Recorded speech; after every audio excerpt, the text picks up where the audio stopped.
I am getting sick of these Australians.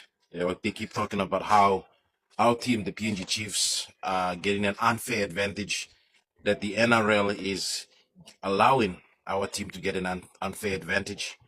And I wanted to clarify this. So for those of you who are Australians or Papua New Guineans that are living in Australia and Papua New Guineans that are here in Papua New Guinea, I want to explain something very clearly to you. The tax-free deal or situation that is being set up right now is being initiated by the Papua New Guinea government, by our government. We're basically saying, hey, Australia, remember all that 600 million kina you're giving us over 10 years? Well, for the NRL players that come over here, or for any player that comes and plays in our team, the PNG Chiefs, which is a brand owned by you, but the team is based here. It's owned by NRL, guys. By the way, you need to understand this. The PNG Chiefs is owned by the NRL. It's not owned by us. The CEO, the general manager, owned by the NRL. The coach. There is a board in place, yes. But at the end of the day, it's an Australian team just based here in Papua New Guinea. So, like I said in my previous video, initially when discussions came out over a year ago, that, all I give me team. Plenty man will complain that, Australia, don't give us an NRL team. We need hospitals, we need schools, we need proper roads, or we need medicines in the hospitals. As the thing you need to understand about the Australian government is everything that they do is for their own benefit. You must understand that. They will never ever do something if it doesn't benefit them more. All right? In this case, it's their security and it's their interests. Okay, as you know, there's geopolitics going on. If you go through my profile, scroll all the way up to one of my old videos. I'll try to post a link in the comments here so that you can follow it. I've explained very, very clearly why back then I thought that the PNG NRL team was a done deal. While a lot of people were skeptical and say, no, it will never happen. In that video, I predicted it. They are going to give us that team not because we need it. No, because it benefits them. It benefits them to give us this team. All right? Okay, so it's soft diplomacy on a budget. On a budget. Guys, these people spend billions. The Australian government spend billions on their defenses every year. What's 600 million kina over 10 years? It's nothing. It's peanuts.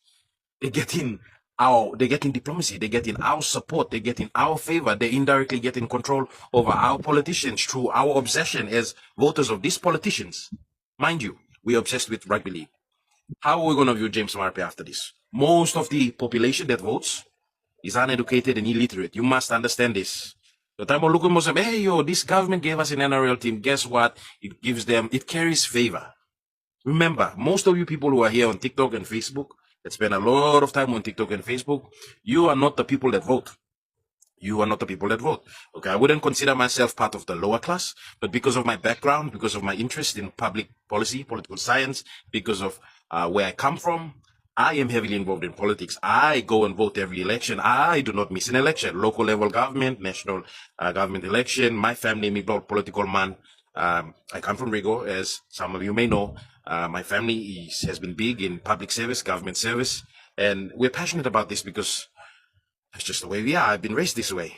So, and that's all. Liklik video mila making, explaining this live. Actually explained a couple of things in here, but the point of doing this video was explaining very clearly. The tax-free situation is not being given by the NRL. It's been given by the Papua New Guinea government. We are losing out on potential tax revenue so that we can attract these big stars. So, dear Australians, you can complain.